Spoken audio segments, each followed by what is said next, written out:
Mr. President. The senator from Louisiana. Mr. President, last Tuesday, President Biden formally nominated Julie Su to be the Secretary of the Department of Labor. Now, as ranking member of the committee that oversees her nomination, I felt it was important to express some concerns that have only grown since her previous nomination. Deputy Secretary Su has a troubling record and is currently overseeing the Department of Labor's development of anti-worker regulations dismantling the gig economy. This does not inspire confidence in her current position, let alone confidence that she should be promoted. Ms. Su's record now and in her previous position as Secretary for the California Labor and Workforce Development Agency deserves scrutiny. I look forward to a full review and hearing process for her nomination. In California, Ms. Su was a top architect of AB 5, a controversial law that removed the flexibility of individuals to work as independent contractors. Now, independent contractors, we can call them freelancers. They make their own hours and they choose the type of work they wish to do. I was recently taking a Lyft. The driver told me that he was able to clear $500 a day. He has Uber, Lyft, and DoorDash on his phone. He flips between the apps. He chooses the job from whichever one is immediately available, and through it all, he clears $500 a day. I said, wait a second, man, you got to pay your gas, you got to pay your insurance, or you still, oh yeah, I clear $500 a day. Now, if he's working 5 days a week, he's doing $10,000 a month. Independent contractors are shielded from forced or coerced unionization that could strip that flexibility away. This, of course, has made eliminating this classification a top priority for large labor unions who benefit from more workers being forced to pay mandatory union dues. Now, it's important to note, even in California, AB 5 is extremely unpopular. 59% of Californian voters supported a measure to exempt rideshare drivers from AB 5. The law is so flawed, the governor and state legislature have had to pass multiple laws to exempt over 100 occupations. The statutory exemptions are longer than the text of AB 5 itself. But Ms. Su has taken her support for this anti-worker, pro-union policy to the U.S. Department of Labor.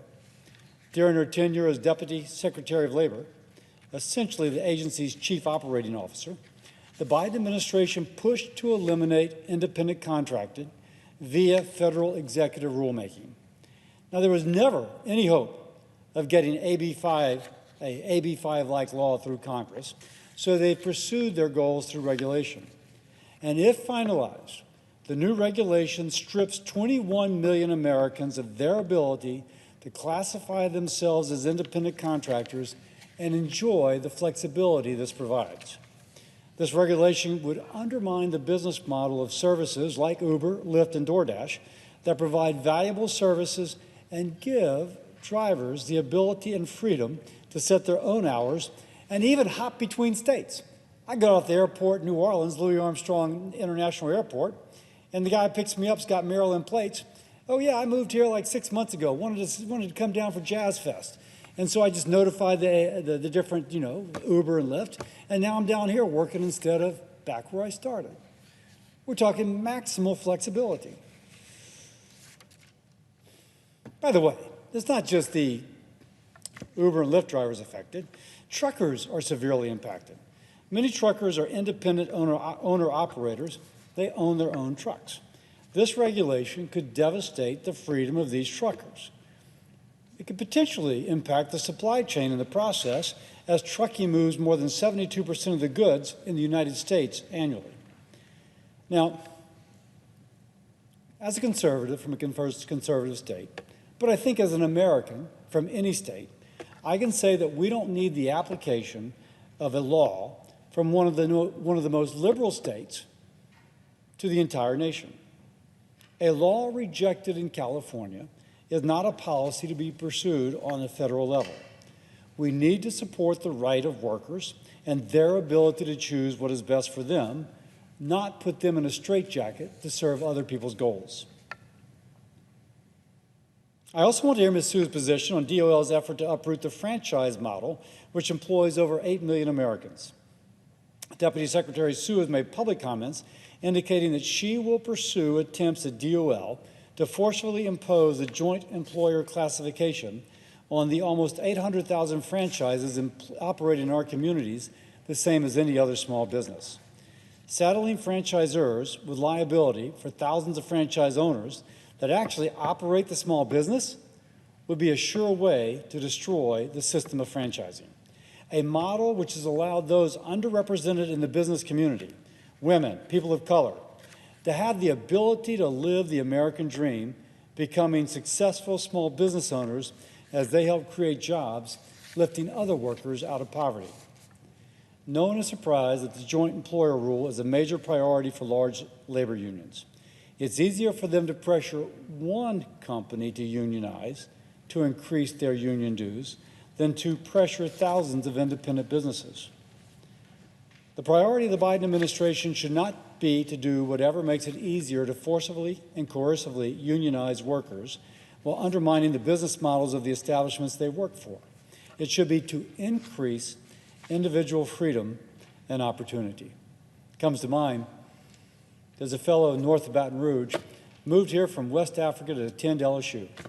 After he attended LSU, he became a citizen, and now he's a franchisor for multiple franchises, multiple outlets of the company with which he does. And he talks about the American dream, coming here from Nigeria as a transfer student, getting his citizenship, and now being an owner involved in Rotary, running for political office, a better American than most Americans. Somehow this threatens the Department of Labor. Now, in addition to her policies, we should ask questions about how Ms. Sue presided over a mismanaged California unemployment insurance program during the pandemic, and why California paid $31 billion in fraudulent claims when she chose to suspend the eligibility determination process. Some of these payments went to inmates and known domestic and international criminals. To put into context, Department of Labor's requested budget is $15 billion and employs more than 17,000 people. This means that Ms. Sue lost more than double the annual budget of the agency she'll be responsible for managing in Washington, D.C. This calls into question her qualifications as a manager. Unfortunately, there'll be many reasons to be concerned about Ms. Sue's nomination to head the Department of Labor, and I look forward to a full hearing process to further discuss.